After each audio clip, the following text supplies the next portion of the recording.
Couturière, couturier, bonjour à tous, bienvenue dans cette nouvelle vidéo. Aujourd'hui c'est un tuto que je vous propose, un tuto pratique, un tuto utile. Nous allons coudre ensemble ce truc-là. Alors qu'est-ce que c'est? C'est un double boudin de porte.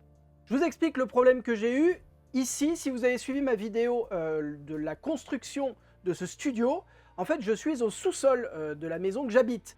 C'est parfait, c'est très grand, je peux crier tant que je veux, personne n'est gêné dans la baraque, sauf que qui dit sous-sol dit forcément courant d'air, et en l'occurrence la porte d'accès du sous-sol est extrêmement venteuse, il y a énormément de courant d'air en fait qui passe par là, et ça refroidit la baraque, ce qui n'est pas forcément idéal, surtout quand les prix de l'électricité flambent, le gaz flambe, enfin tout est très cher, donc on aimerait éviter de chauffer à fond la maison. Et donc si on peut calfeutrer un petit peu au moins cette ouverture, de façon à ce qu'il n'y ait pas d'immense courant d'air qui pénètre dans la partie habitable de la baraque, ça nous arrange, c'est pour ça que ce petit accessoire hyper facile et rapide à coudre nous sauve vraiment la mise pour le coup. Je vous montre un petit peu avec une flamme au niveau de la serrure de la porte en question. Vous voyez qu'il y a un immense courant d'air qui passe juste par la serrure. Alors bon, pour la serrure, j'ai trouvé la solution. Je tourne un petit peu la clé de façon à bloquer le flux d'air à l'intérieur. Mais pour le bas de la porte, il fallait quelque chose qui ferme mieux qu'une simple clé. Donc, le double boudin est idéal pour ça. Pourquoi un double boudin? Eh bien parce qu'il va se coincer sous la porte et ainsi venir bloquer le flux d'air d'un côté et de l'autre. Vous êtes à peu près assuré, si vous faites le boudin à la bonne dimension, vous êtes assuré de ne pas avoir de courant d'air à ce niveau-là. C'est vachement bien. On y va? C'est parti. Pour ce tuto, on va avoir besoin de deux choses. Un rectangle de tissu, à peu près n'importe quel genre de tissu. Moi j'utilise cette bête Poplin imprimée que je trouvais plutôt jolie, qui marche bien justement chez moi. Donc un rectangle de tissu et du rembourrage, quelque chose pour rembourrer un petit peu, même carrément votre boudin. Là c'est des flocons de polyester, donc c'est pas forcément super d'utiliser comme ça des produits neufs. Vous pouvez évidemment utiliser un vieux coussin qui ne vous sert plus. Vous l'ouvrez, vous récupérez soit les plumes, soit le rembourrage, en tout cas qu'il y a à l'intérieur. Ça vous évitera d'acheter du neuf pour faire ce genre d'accessoire. Mais bon voilà, sachez que le rembourrage, celui-là, il coûte, donc le sac de 500 grammes, ça coûtait 7 € et je l'ai depuis un bon bout de temps. Et alors, vraiment, le rembourrage du boudin, c'est la partie la plus longue de ce tuto. Vraiment, la couture est très très rudimentaire pour ce tuto, mais vous allez passer, enfin en tout cas personnellement j'ai passé 40 minutes à rembourrer mon double boudin, donc c'est vraiment la partie la plus relou de ce tuto. Il faut passer par là malheureusement pour que ce soit efficace. Concernant les dimensions du rectangle de tissu, il va falloir mesurer la porte pour laquelle vous allez fabriquer le double boudin. On va mesurer la largeur de la porte, donc chez moi ça fait 71 cm, et on va rajouter 4 cm qui correspondent aux marges de couture de part et d'autre du double boudin, ici et ici, donc 2 plus 2, 4 cm. Et ensuite, on va mesurer l'épaisseur de la porte, puisque cette même épaisseur va se retrouver juste ici, avec 1 cm en plus, mais en tout cas, voilà, il faut quand même mesurer pour être à peu près sûr que le boudin ensuite passe bien, mais que ce soit pas non plus trop large pour éviter que le vent passe.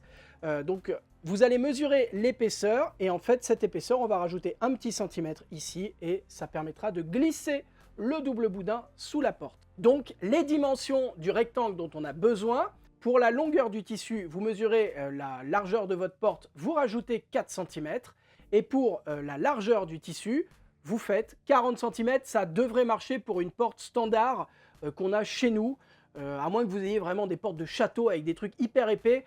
Honnêtement, la plupart des portes, a priori, font 4 cm d'épaisseur, et si vous faites 40 cm, ça suffira pour faire l'ensemble du double boudin sans souci. Donc vous tracez sur votre tissu le rectangle en question, vous découpez tout autour, puis vous positionnez votre tissu endroit face à vous, et vous le repliez de cette façon, endroit contre endroit, et à la machine à coudre, on va piquer tout le long, juste là. À la machine à coudre, on est donc au point droit avec le pied de biche standard à 1 cm du bord, et on va débuter la couture par un point d'arrêt. Un point d'arrêt, c'est simplement une marche arrière suivie d'une marche avant à la machine à coudre, Et le fait de piquer comme ça les points l'un sur l'autre bloque complètement les petits fils de couture et évite qu'ils ne se défassent avec le temps. Et on va faire des points d'arrêt au début et à la fin de chaque couture dans ce tuto. Vous piquez tout le long et lorsque vous arrivez au bout, vous terminez votre couture par un point d'arrêt. On coupe les petits fils de couture qui dépassent et on va maintenant ouvrir les coutures au fer. Ouvrir une couture, c'est simplement écarter les marges de couture avec les doigts comme ceci et on vient donner un coup de fer à repasser avec un peu de vapeur pour maintenir les marges de part et d'autre de la couture. On positionne maintenant la couture bien au centre du rectangle de tissu que nous avons. Comme ceci, vous voyez que je mesure de chaque côté de la couture pour avoir la même longueur de chaque côté.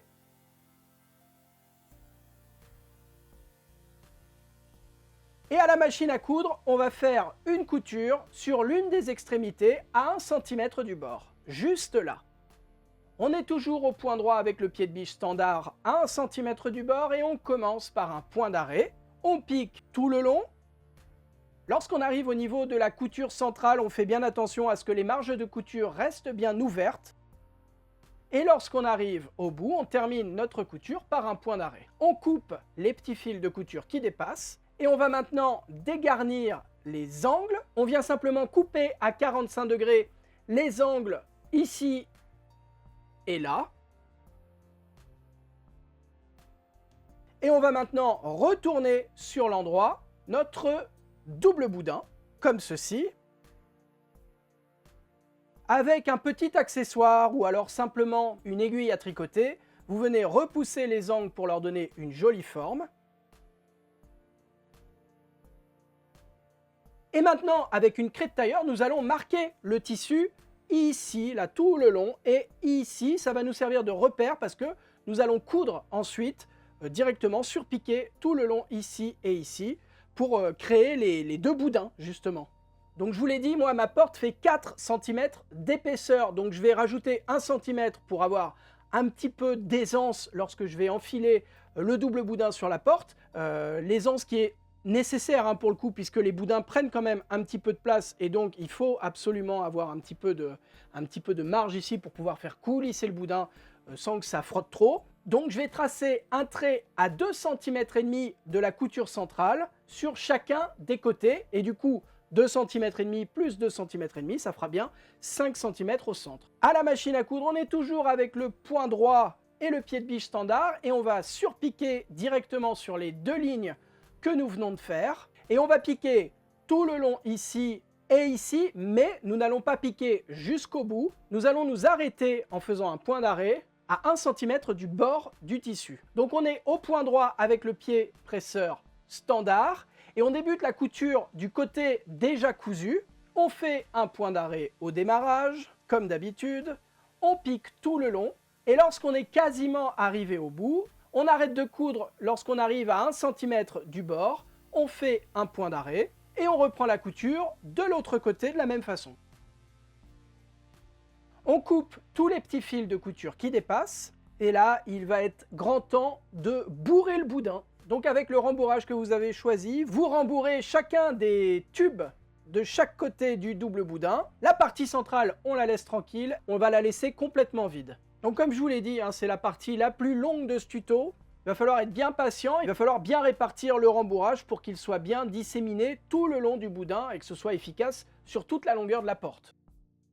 Bon, vu qu'on a 40 minutes à passer ensemble pendant que je rembourre mon boudin, ça vous dirait pas de vous abonner à la chaîne? Je sais que vous êtes à peu près maintenant 50% à regarder mes vidéos régulièrement sans être abonné. Ça vous coûte rien, vous vous abonnez, moi ça me fait plaisir, ça me soutient dans mon travail, c'est gratuit. Bref, petit clic là, juste en dessous, le gros bouton rouge. Et lorsqu'enfin on a suffisamment rembourré chacun des deux boudins, on va maintenant refermer l'ouverture. Pour cela, on replie sur 1 cm chacune des extrémités juste là.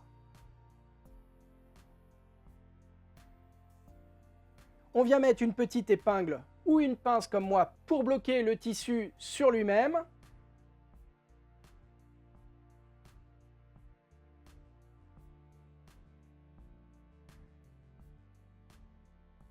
Et à la machine à coudre, on va surpiquer au plus près du bord en débutant par un point d'arrêt. Vous piquez tout le long et ainsi on referme l'ouverture que nous avions laissée.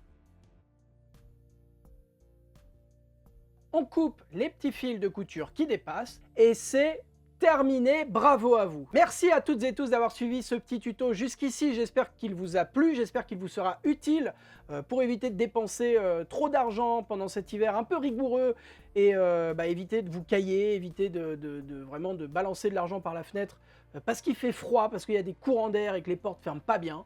Je sais ce que c'est.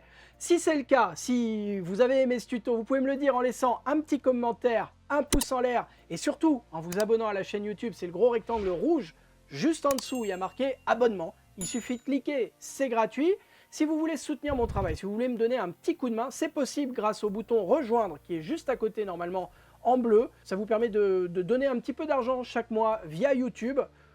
Ça aide toujours, voilà. J'en ai pas spécialement besoin pour survivre, mais ça aide. Ça me permet de faire plus de choses, de prendre un monteur, une monteuse, de prendre des personnes qui vont m'aider à faire ce que je fais, à sortir plus de vidéos, plus d'articles sur le blog. Bref, c'est utile. Moi, je vous dis à vendredi pour une nouvelle vidéo. D'ici là, prenez soin de vous, bonne couture, bye bye.